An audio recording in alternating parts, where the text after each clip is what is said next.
I'm Jeff Ranke, Editorial Director of Manufacturing.net, and welcome to Security Breach. Joining me for the first in a series of episodes discussing new and prevailing cybersecurity challenges confronting the U.S. industrial sector is Adam Conkey from Madison, Wisconsin-based InfoSec Institute. They're a leading cybersecurity training and education firm. Now, in addition to some of the supply chain challenges and labor shortages, one of the biggest issues emerging from the COVID-19 pandemic for the industrial sector has been the huge uptick in cyberattacks. And to make things worse, the Center for Strategic and International Studies, after studying cyberattack trends since 2006, says there is a clear pattern wherein these attacks will increase during the month of October, with 5 offending countries or entities responsible for the majority of these incidents. Based upon analysis, it's predicted that cyberattacks originating in Russia, China, North Korea, and Iran will increase this month. Now, Adam, as if the industrial sector wasn't dealing with enough stuff emanating from the pandemic, there's been a huge uptick in these different types of cyber attacks, whether it's ransomware, phishing schemes, whatever. Before we get into some of the things from the report, what can you tell us that just makes the industrial sector such a primary target for a lot of these bad actors? Good question, Jeff. So I think, on a regional, national, local level, ICS systems, the companies that are running them, they, are a prime target due to their ability to disrupt, whether it's power generation or cleaning water, manufacturing, whatever it may be. They're prime targets due to that ability to disrupt, maybe gain valuable data, and basically escalate other attacks, sometimes serving as a distraction. You knock down power in a region, maybe that's bringing down IT or security systems and other targets these malicious actors are after. They're going to continue to be prime targets for malicious actors. Okay. Before we get into some of those specific attacks again, what can you tell us a little bit, if you're going to profile some of these folks that are really coming after us, what drives them? What makes them up? I was reading on several reports and sources from HackerOne, from BugCrowd. My thought is it's probably difficult to profile a malicious actor in these groups because it's not like they're advertising who they are. Yeah. But the research I came across as recent as 2020 suggested these are mostly male actors under 34. And they have a wide range of motivations to carry out these attacks. Some of it is financial. Some of it may be social validation. Sometimes it's a rite of passage as well. If you want to join a hacker outfit, you may have to prove your skills to the organization, and they say, go carry out a ransomware attack against Org-A. It's like joining a gang these days in the cyber world. The groups are, they're labeled in the industry as advanced persistent threats, APT groups. So, they will have the resources, funding, personnel to perform sustained attacks against the org. Where like a lone wolf actor, they may not have the resources to try for more than a day or so. I think on average, 24 hours, the typical hacker gives up if they can't get in. They're going to attempt to, probe all the entry points into the organization, maintain persistence once they get a foothold, and they won't necessarily announce their presence in the network or in your systems. They might get in, get a foothold, watch, see what they can get, start trying to escalate privileges, exfiltrate data. Maybe even leave a bomb behind that destroys things after they get what they want. Boy, it's scary. Yeah. That is really frightening. There's been some high-level attacks that have gotten a lot of notoriety, a lot of headlines lately. We look at the Colonial Pipeline, we look at the JBS situation, and we've covered a lot of wastewater or water treatment facilities that have also been subject to a lot of these different types of attacks, phishing, ransomware, or just a straight-up hack. When you look at infrastructure, we talked about the industrial sector. We looked at manufacturers really being just key economically when you look at the vitality of the United States. In addition to maybe some outdated systems, what makes some of our infrastructure targets easier to get at or more prone or more susceptible to some of these attacks? Yeah, I think a lot of these facilities that have these ICS systems, they want to maintain operations. That's where their concentration is. It may not necessarily be around cybersecurity, protecting the network, but a lot of these ICS, SCADA systems, they usually ship with default usernames and passwords, or they're running outdated protocols and things that just haven't kept pace with cybersecurity trends and requirements to maintain a secure network. So, it can even be a multitude of these systems coming in. So it's like, are you doing supplier management? Are you checking for, suppliers that maintain a strict level of cybersecurity requirements before they ship products out?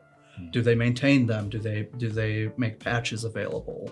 Those are some key considerations for ICS. Yeah. Continuing attacks means continuing diligence as well. Continuing weakness and vulnerability, and you have to manage the cyber actors, but also your system suppliers. Oh, that's interesting. I think that is probably an area too where a lot of folks fall down. They're focused on what's going on internally, not always thinking about what else is coming in from trusted suppliers in a lot of cases. Precisely. So we're going to stick with some of the scary stuff here.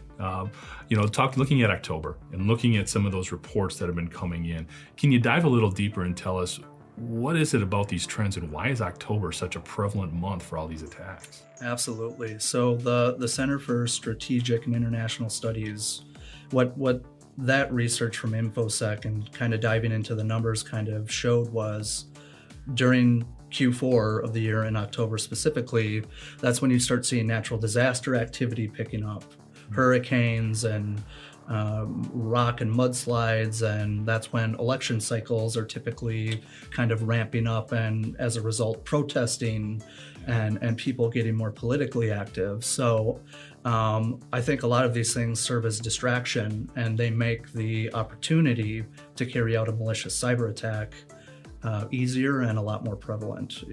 Wow. Even this year, without the election stuff going on, or not at the same scale, not a presidential election, right, things like that, there's still heightened activity despite that. I think that activity, but like I said, natural disaster, hurricanes down south and traveling up the east coast of the U.S., this is when it kind of begins to ramp up and just continue through Q4. So I think again, those things are like, okay, we're focusing on people being safe, knowing about the bad weather and what they should be doing, and so that distraction provides an increased opportunity for these cyber attacks to be carried out. And again, hackers have families. It's like, I need to maybe do my end of the year campaign and get ready for Christmas. Wow, that's a scary way of thinking about it too. Even those practical elements that come into play. Exactly. Now, you guys have done a lot of research on this as well. InfoSec has done some things. Are there some resources on the website that you can maybe point some folks to in regards to that? Yeah, resources.infosec.com. We have a wide range of authors, content covering ICS and SCADA and all the recent cyber activity going on affecting these systems. It's a good resource for anybody to leverage, and it's free. Cool. Yeah. Looking at some of these different attacks, and I think even the fact that a lot of like ransomware was maybe not in a lot of people's vocabulary 18 months ago, it is now. The phishing schemes have seemed always more consumer-based or individual-based as opposed to entity-based, but we're becoming more familiar with all of these different types of attacks. What can you tell us in terms of what an industrial enterprise can do to prepare and maybe even respond appropriately for these different types of attacks? Yeah, having a sound cybersecurity awareness and training program is one key element. It's not the only one. But within the ICIS systems and the processes managed by the humans, it's very important to understand where a manual human decision or judgment may lead to a system compromise. And then you attempt to develop and implement controls around that, where you either take away the human element via automation or some other process where they become less prone to making a cybersecurity mistake. Or you attempt to just constantly refine those processes and see where you can reduce and eliminate human activity. Okay. And I guess that kind of leads into one of my last questions here. We've talked about a bunch of bad stuff and the scary stuff that's out there, looking for something a little more positive.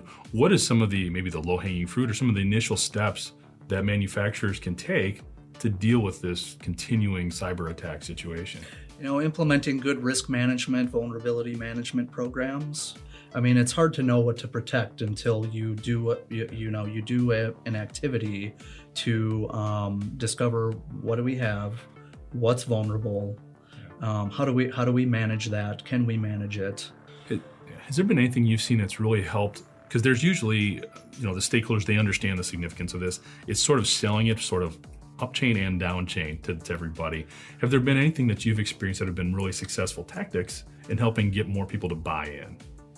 Yeah, I mean, I think once people again, going back to risks, I think when people understand what the risks are and really what the company direction is, whether it's IT or security, if you can communicate well, this is where we are, this is where we need to go to be more secure, this is how you can help. I think if you bring people in as more of like a stakeholder versus like we're mandating this on you or we're trickling this requirement down on you, you can bring people to the table and make them like a partner, so to speak. I think you get higher buy-in, people understand and care about it more, and then your chances for success to maintaining a higher security environment increase. Absolutely. And we've seen that in a lot of different investment areas within the industrial enterprise. That makes a lot of sense. So I'm going to put you on the spot here a little bit. If you don't want to answer this one, don't sweat it. But I've always been curious. We saw with Colonial, they paid out about $4.5 million for their ransomware. JBS was a big meat processor, paid out about $11 million reportedly for their ransomware attack. Do you have any opinions or insight? I mean, when's the right time to pay? When should you pay? When shouldn't you? Did Colonial do the right thing in your opinion? I mean, do you have any thoughts on that? Yeah, in my opinion, we should never pay ransoms. Really all you're doing is incentivizing further attacks. Okay. And you're basically, and these things usually become public news. Yeah. Such and such paid this much money. So it tells the new up-and-comer hacker, I can get paid a lot of money if I successfully carry out a ransomware attack. So I mean, it's going to be different for everybody.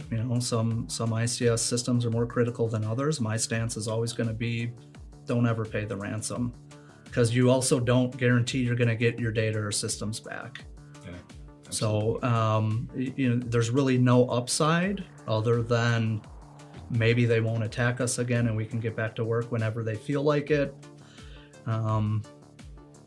You need to concentrate more on having a good sound system of security control. Yeah. Can we back up our data? Are we using our privileged access and accounts correctly?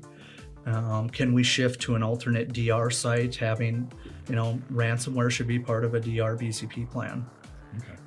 Can we resume business and continue running when ransomware strikes, and how do we go about doing that? Thanks for joining us, and stay tuned for future episodes of Security Breach.